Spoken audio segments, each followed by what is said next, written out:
సరే మంత్రి గారు కుంకారాలు గింకారాల గురించి కొడంగల్ లిఫ్ట్ గురించి మళ్ళీ రోజు మాట్లాడతా, చాలా ఉంది చెప్పాల్సింది.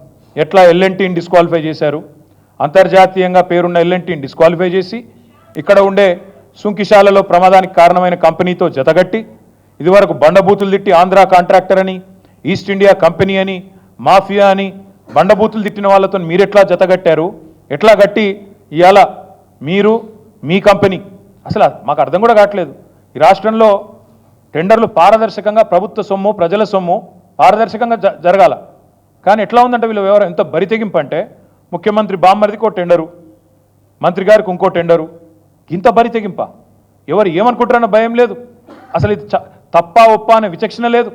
కనీసం సోయి ఇంగితం లేకుండా గుడ్డెద్దు చేనులో పడ్డట్టు ఇవాళ ఢిల్లీకి కప్పం కట్టాలి కాబట్టి నోటికొచ్చినట్టు మాట్లాడతాం, ఎటుపడితట్టు పోతామంటే అన్నీ బయట పెడతాం. కొడంగల్ లిఫ్ట్ సంగతి మాట్లాడతాం, రియల్ ఎస్టేట్ స్కాములు మీ ఫోర్త్ సిటీ అని ఫోర్ బ్రదర్స్ సిటీ ఏదైతే నడుస్తున్నదో అది బయట పెడతాం. మా పార్టీ నుంచి చేర్చుకున్న ఎమ్మెల్యేలు అన్నీ చూస్తున్నాం, ఒక్కొక్కరికి ఏమేమి జీవోలు ఇస్తున్నారు, కాన్సీమియా గూడ ఏంది, ఎంఎల్ఆర్ మోటార్స్ ఏంది, అన్నీ బయట పెడతాం, ఒక్కటి కూడా ఇడిచిపెట్టాం. మాకు అన్నీ తెలుసు, ఏం జరుగుతున్నదో తెలుసు. 10 ఏళ్ళు ప్రభుత్వం నడిపిన వాళ్ళం, అందులో మాకు కూడా కొంతమంది అభిమానులు ఉంటారు, చెప్తారు, బరాబర్ చెప్తారు. ఎందుకు చెప్పరు? దొంగలు వీళ్ళు దొంగతనం చేస్తున్నారని చెప్తున్నారు, విజిల్ బ్లోవర్స్ ఉంటారు, తప్పకుండా అన్నీ బయటకు వస్తాయి. ఈ ప్రభుత్వం యొక్క భాగోతం అంటే ఎట్లా తయారైనట్టు వీళ్ళు న్యాయస్థానాలను కూడా పిచ్చోళం చేస్తున్నారు. న్యాయస్థానాలను పిచ్చోళం చేస్తారని నాకు అర్థం కాదు. ఈ ముఖ్యమంత్రి చిట్చాట్లో చెప్తాడు, ఏమని ఫార్మాసిటీ రద్దు అంటాడు, శ్రీధర్ బాబు రద్దు అయిపోయింది అంటాడు, స్టేట్మెంట్ ఇస్తాడు. నేను హైకోర్టుకేమో ఫార్మాసిటీ ఉందని చెప్తారు. అంటే న్యాయమూర్తులను పిచ్చోళం చేస్తారా? న్యాయ వ్యవస్థను తప్పుదోవ పట్టిస్తారా? ఇంటింటికి పోయి కండువాలు కప్తారు మా ఎమ్మెల్యేలకు, మళ్ళీ బయటకు వచ్చేమో కోర్టుకు వీళ్ళు మా వాళ్ళు కాదు, కాంగ్రెస్ వాళ్ళు కాదు, వీళ్ళు బీఆర్ఎస్ వాళ్ళు అని చెప్తారు.